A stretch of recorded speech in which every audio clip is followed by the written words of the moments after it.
What are you doing? Oh, I'm just checking the sky for obstructions to make sure our Starlink has a full connection.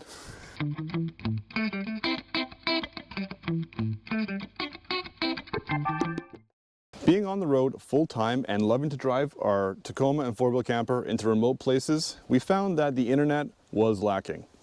Even when having a solid service plan on our phone, we found that the internet was either really slow or non-existent.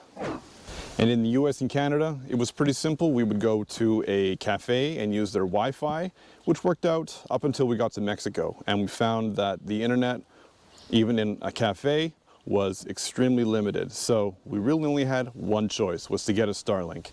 We've had Starlink for 1 month, and today we're going to give you our honest review. Now, ordering Starlink in Mexico was a lot easier than you would think. Now, all we did was find a reliable campsite a few weeks in advance, and we called them to make sure it was okay. They said it was okay, and a couple weeks later we picked up our Starlink at the campsite we planned to go to. So when you finally open your Starlink box, these are the items you're going to have. You'll have obviously the dish, its metal mount, a router that you plug into your 110 volt inverter, and also a 75-foot cord, and last but not least, your instruction booklet. But this is almost not necessary, as there's an app used on your phone for all of the functions, and even a 5-year-old could set it up. It's that easy. Ta-da! And as you can see, it's just a regular household plug. So if you don't have an inverter with a 110 volt house plug, you're not going to be able to run this. First things first, find a nice clear, open piece of sky.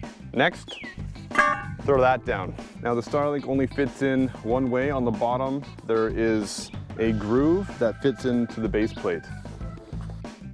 So right now, the dish is in search mode and is looking for the best possible satellites to make the best connection. And with that final angle adjustment, the Starlink has decided it found its favorite satellites for optimal connection. So when you finally get your Starlink powered on, you'll open up your app, and there's a couple settings that you need to play around with. The first thing you can check is your statistics, which tells you your uptime and your downtime and your possible reasons for why your Starlink might not be connected. The next option is network. This will show you all of the devices that are connected to your Starlink, and it'll name them all too. A pretty handy option on the app is the obstructions. With this selection, you can see where the optimal position is for your Starlink and if it is in a good location before you turn it on. And if you ever have any questions, you can do a speed test, which will test the internet speed upload and the download. There is an advanced test too, which I've never quite used as I've never really needed it. Our service has been top-notch so far. Now, of course, there's a couple more options at the bottom of the app, such as the shop where you can buy more mounts, and the support option where you can contact customer service. But probably one of the most useful options is the settings, where you will have options such as stow mode and the preheat option. Now, the preheat option we haven't used yet, and we probably won't for a very long time, is when you're in cold conditions in the north or anywhere where it snows. Snow will accumulate on the top of it, and if you have this preheat option set, snow and ice will not have a chance to build up, which will continue giving you service from the satellites. Another option that we use every time, like I said, is the stow option. To put it away properly, you need to hit the stow button, and the Starlink, wherever it is, it will return to its factory position, and you can then unplug the router and put it away for storage.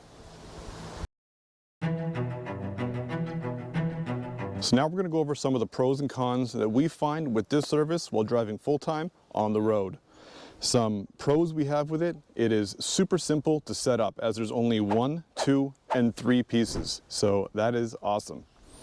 And the number one pro we have, like a lot of other people around the world, that this can be set up almost in every country, and you can have fast, stable, reliable internet wherever you are.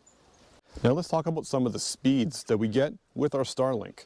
Often we try and park or place it into a spot with an open sky, and in those instances we get speeds that are well over 100 megabits per second download. We have seen speeds as low as 8, 9, 10 megabits per second, but those are generally in places where it's being blocked. So if you park your Starlink in a spot that's open sky, you're going to have good service. That's our experience every time that happens.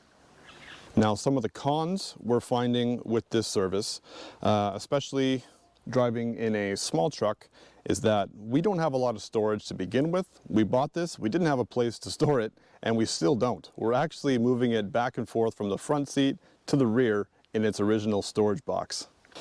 One of the biggest cons we are finding though is that it is extremely high energy consumption, and if we have a day where it's cloudy, we can only run it for a couple hours before our battery starts to drain below safe settings.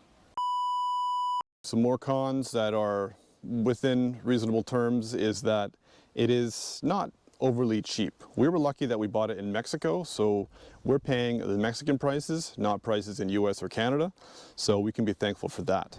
But one thing that is still out of our control is that Starlink as a business, they keep changing their plans, and just when we bought it they raised their prices, so out of our control, so we don't know how that's going to affect our service in the future.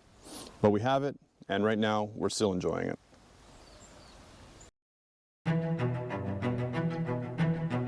Okay, so on the note of power consumption, which is our biggest issue with our vehicle, as we only are running 100 amp lithium battery, we noticed that the Starlink definitely drains it further than we've ever seen our battery go before, and on a cloudy day we can't really run it that long.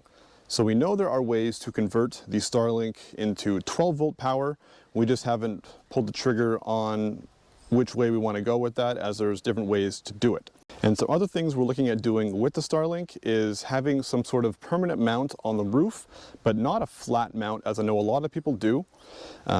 We don't want to do this because if we park the truck and camper in a spot where it doesn't get good service, we want the option to put it down on the ground in a different location where it would get that good service. So that's what we're looking at right now.